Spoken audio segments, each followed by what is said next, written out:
Hello, this is Tanmay, and today I'll be telling you about how we conduct analysis on our Google Analytics 4 dashboard. So, talking about the universal analytics, earlier this feature is not there, and where there are very less features on how we can actually visualize data. But with the introduction of the Google Analytics 4 dashboard, we are now given some paid features as well. So, uh, there is no analysis section. It is actually the explore section that you can reach out using this. Now this has also given us some exclusive features that were initially available in the Google Analytics 360 version. That is definitely a paid one. Like if I give you an example, it's the funnel exploration. Initially we were not able to create funnels. It was just restricted for Google Analytics 360. So there are a lot of options where you can start making the explorations. So one is a blank canvas. You can start with your blank sheet of paper and scribble down all your visualizations as per your need. Then there is a free form. This is nothing but some sort of a table that will have a lot of cells, and using that you can visualize your data. Another one, and the quite one of the most important ones, is funnel exploration. You can track users journey step by step and just visualize how the data is making an entry or how the users are making an exit.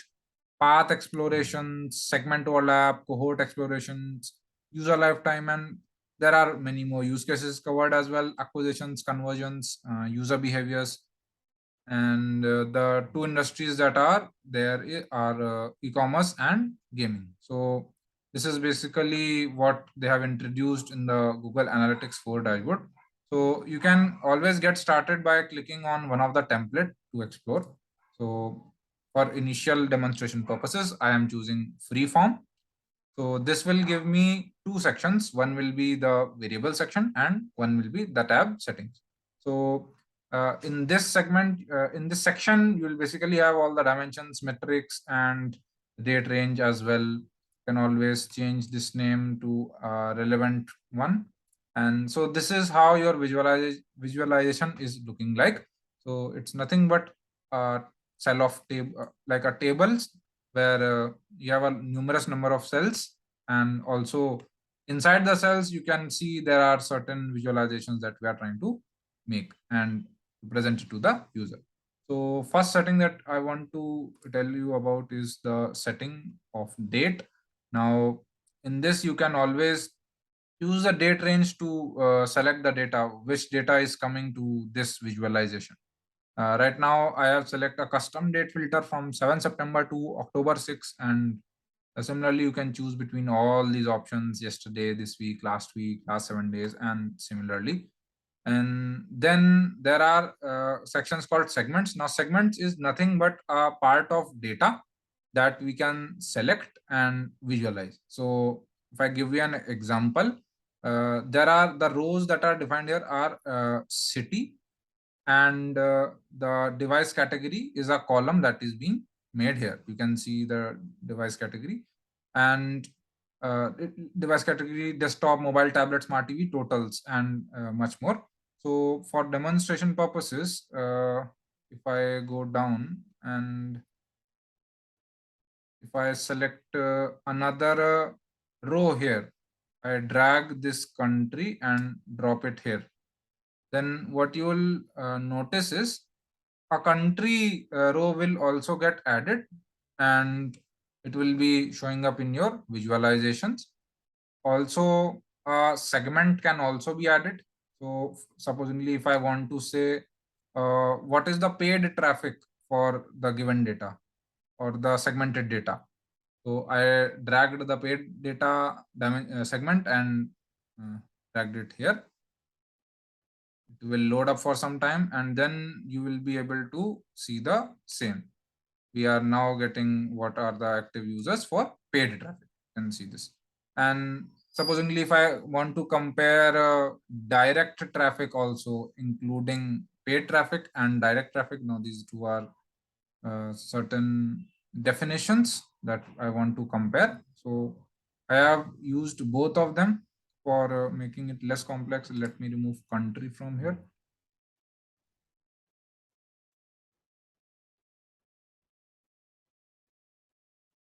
It will load up for some time.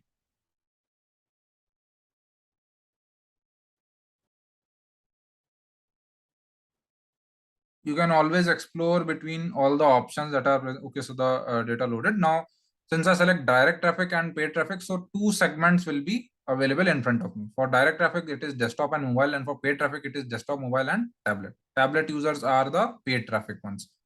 Also, if you navigate down here, you can always change the pivot of the visualization. Right now, it is the first column.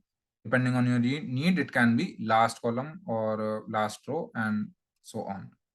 Moving on to other settings, rows. As I demonstrated, you can always drag country, gender, device category to this, and another row will be created. Also, if you supposedly add a country here, and it will create two separate countries for the same purpose. And you can see that the country is United States and city is this. So this is not a very good way of presenting data. What's a better way is to merge the two rows, nest the two rows basically. So you can always choose this option, yes, and what you'll notice is our rows will get nested once it loads up. Or the country section will be here, and under that a nesting will be done. So this helps you to visualize your data in a much better way. So as per your need, you can use this option. Number of columns you can select, and for the columns you can also add another column. Right now we are using device category column. You can always add up more values. You can also add metrics here. Right now it is active users. You can also drag and drop event count here.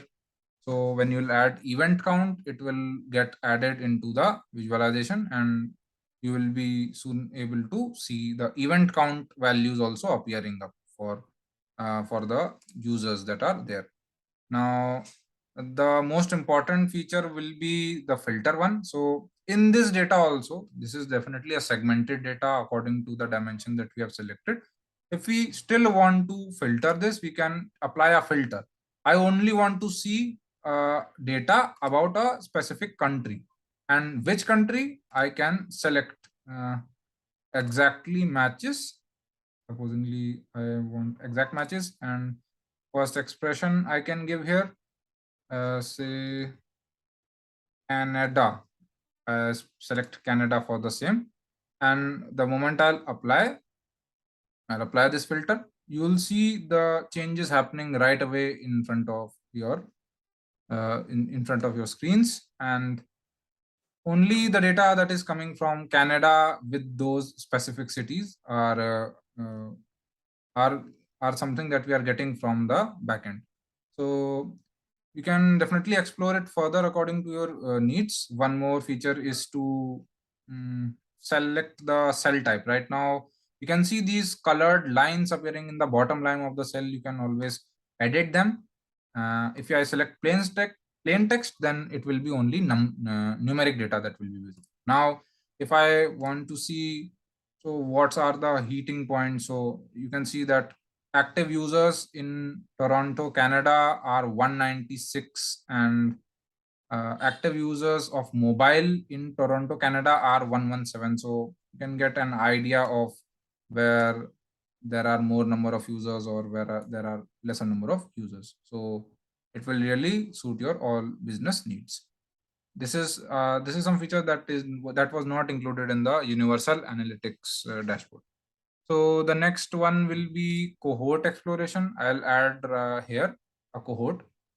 So all the same data will be mark this thing. I am using Google Analytics demo account. You can also use the same. It is available for free for exploratory purposes. Now, cohort is nothing but a session at how a user is going about into your website. So there is a data where all the users from 7 September to 7 September 10 I have interacted, and we have labeled it across weeks, week 0, week 1, and so on.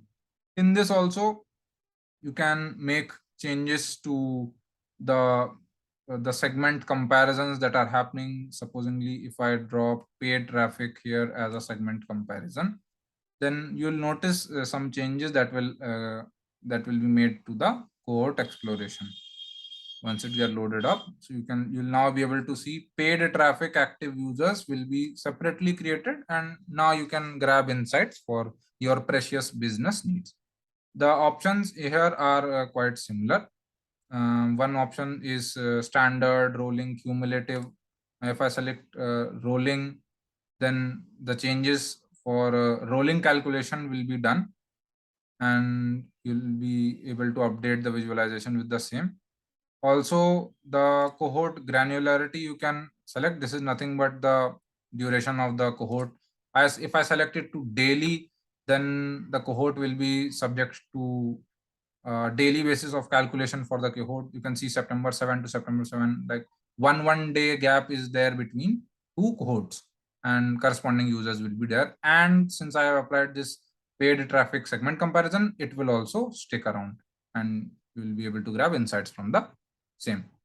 Next one is funnel exploration. Now, this is one of the most important features of Google Analytics dashboard 4. So, funnel is nothing but how a user is going about your traffic. So, let me drag down some segments for you. So, if I drag down direct traffic, and in this direct traffic, you can see that I have an option to select the steps. Now, in the steps section, what you will notice it, you can add as much number of steps as you want. You can always add a new event. Now your event can be item is added to cart, and app clear data, or any event that a user does can be one of the steps. So funnel is nothing but a series of events that happen. So supposingly, if a user adds to cart a certain product on your e-commerce website, so then he has entered a funnel, and using that funnel, you can track the data that how is the user going about after committing to a certain step. So you can also track time between two events. So you can calculate the exact amount of time that the user has spent between clicking the add to cart button and actually checking out. So I have opened a template for funnel exploration. Now, if I show you the steps, you can see the number one step is first open visit, organic visitor, session start. Now, there are two types of funnel that exist. One is the user can enter from any sequence of the step. The user can enter from the last step and exit from here. The user can enter from the second step, third step. And then there are closed funnels there where the user cannot enter from any step. He will just have to enter from the first step, or else he won't be a user that will be tracked. So make funnel open is an option that you'll have to use very judiciously. And as per the other visualizations also, you'll have to drag and drop segments.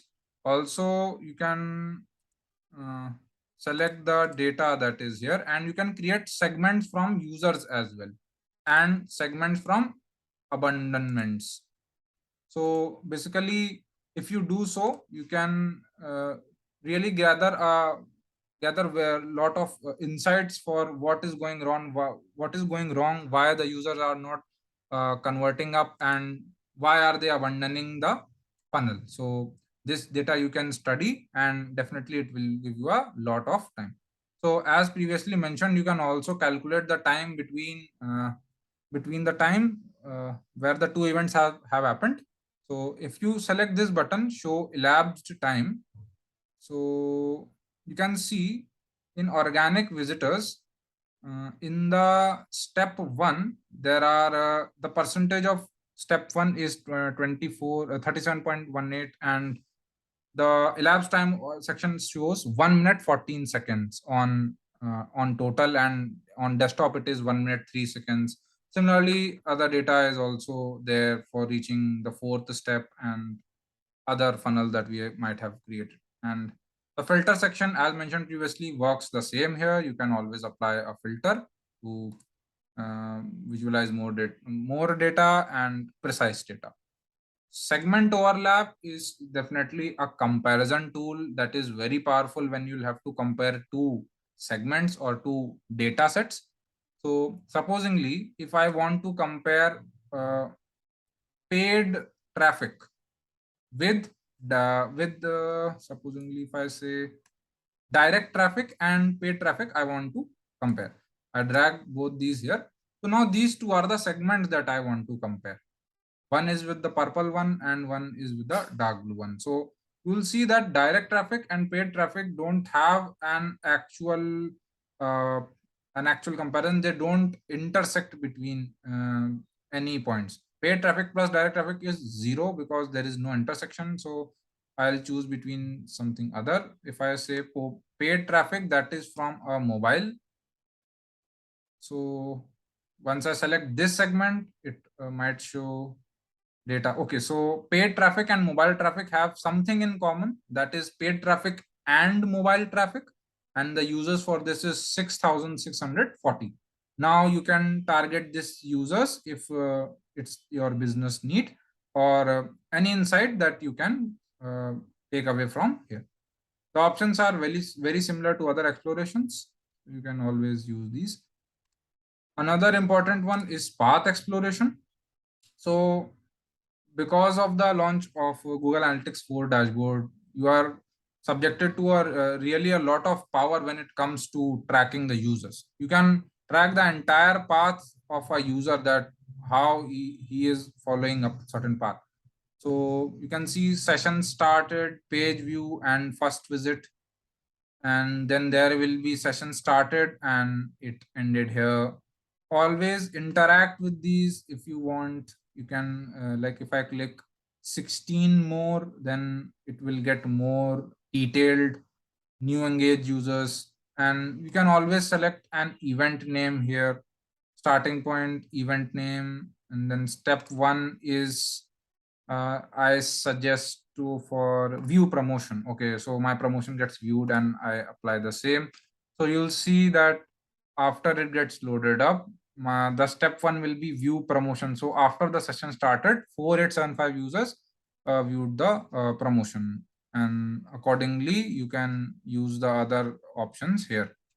Another important visualization is user lifetime. You can track users behavioral patterns for making the entire experience better in the other visualization, whereas here you can just see the total number of users that are now there because of the values we have inserted here as total number of users. So supposingly if I drag a row for paid traffic, drag a segment for paid traffic, then the data corresponding to the same will be shown, and it will all be the user lifetime data. So total users for paid traffic were this much. So that's all about explorations in Google Analytics Dashboard 4. You can always explore other templates that are available. Also, all the visualizations that you made won't reflect up in your home section. This you will have to make sure they will reflect up here only in under the explore section. So you can see I created a free form and a funnel for demonstrations, and it is visible here. So that's all for analysis. Thank you and see you in the next video.